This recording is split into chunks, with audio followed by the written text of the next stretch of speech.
បាទជំរាបសួរបងប្អូនទាំងអស់គ្នាថ្ងៃនេះខ្ញុំចង់មកបង្ហាញពីរបៀបក្នុងការបិទមិនឲ្យគេ call មកក្នុង Facebook Messenger របស់យើងបានណាបងប្អូនប៉ុន្តែគេអាចផ្ញើសារនិងផ្ញើជាសំឡេងចូលមកក្នុង chat Messenger យើងបាន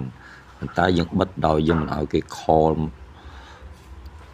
មកយើងបានអញ្ចឹងឥឡូវយើងទៅមើលទាំងអស់គ្នាណាបងប្អូនបាទអញ្ចឹងយើងចូលទៅក្នុង Messenger របស់យើងនេះមកបាទចូលក្នុង Messenger ហ្នឹងរួចហើយយើងរើសយើងចង់បិទមិនឲ្យអ្នកណាគេឆាតចូលមកយើងបានអញ្ចឹងយើងចូលទៅមើលក្នុង Messenger របស់យើងហ្នឹងបាទអញ្ចឹងខ្ញុំរមើលមួយសិនទៅថាខ្ញុំឧទាហរណ៍ទៅខ្ញុំយក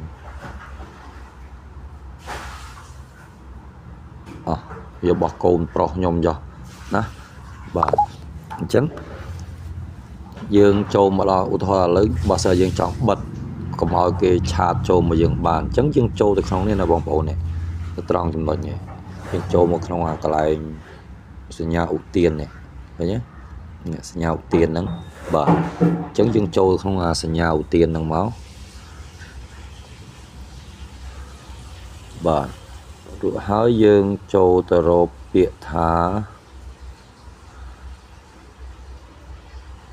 នេះបងប្អូនឃើញរូបកណ្ដឹងណាឃើញរូបកណ្ដឹងនេះណាបងប្អូនចូលក្នុងរូបកណ្ដឹងមកបងប្អូនបិទនេះបងប្អូនចុចនៅត្រង់នេះខាងក្រោមគេនៅទូរស័ព្ទរបស់ខ្ញុំភាសាទូរស័ព្ទរបស់ខ្ញុំវានេះបាទអញ្ចឹងបងប្អូនក៏ចុចលើបិទត្រង់កន្លែងហ្នឹងមកនេះបងប្អូនចុចត្រង់នេះយើងបងប្អូនត្រូវអាប់ដេតបងប្អូនអាសាអាប់ដេត Facebook របស់បងប្អូនណាបងប្អូនត្រូវអាប់ដេតដើម្បីបងប្អូនអាប់ដេតហើយគឺបងប្អូនអាចបានចូលក្នុងគេហៅថាយើងអាចប្រើប្រាស់ចំនួនថ្មីរបស់គេណាបាទនេះបងប្អូនចូលក្នុងកន្លែងនេះវាមានដាក់ពាក្យថា call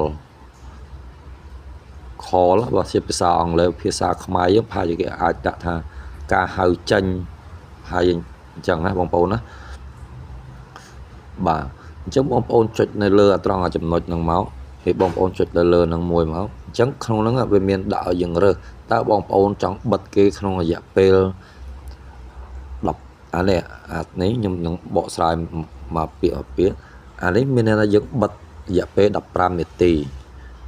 ចំណែកអានេះយើងបិទរយៈពេល1ម៉ោងអានេះយើងបិទរយៈពេល8ម៉ោង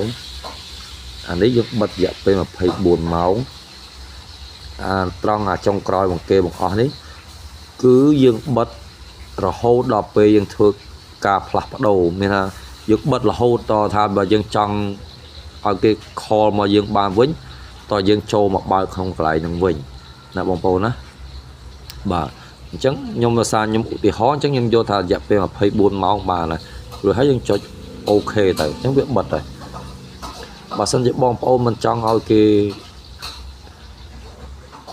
SMS ចូលមកយើងបានទេបងប្អូនក៏ចុចនៅត្រង់កន្លែងនេះមកនេះកន្លែងនេះបើភាសាអង់គ្លេសវាប្រហែលជាដាក់ពាក្យថា message ឬមក SMS បើភាសាខ្មែរយើងប្រហែលជាគេអាចដាក់ពាក្យថាសារជាអក្សរឬមកក៏ផ្ញើសារអីចឹងទៅអាកន្លែងនេះគឺផ្ញើជា sticker ជាស្អីចឹងអាកន្លែងនេះ sticker ណាបងប្អូនណាបើបងប្អូនមិនចង់ឲ្យគេផ្ញើសារជាសារសំឡេងសារអីបងប្អូនយកអាទីនេះយកចំណុចនេះយកកន្លែងនេះយកទី1នេះមកតើបងប្អូនចង់បិទទាំងអស់បងប្អូនចុចលើអានេះបិទទាំងអស់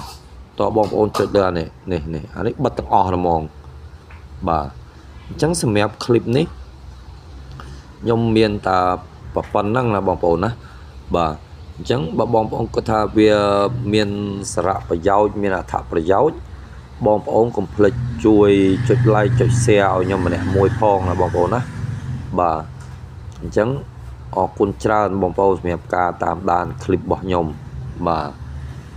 កុំភ្លេច ជួយចុច like ចុច share ម្នាក់មួយផងដើម្បីជាកម្លាំងចិត្តឲ្យខ្ញុំធ្វើ clip បានតទៅទៀតណាបងប្អូនណាអរគុណច្រើនជម្រាបលា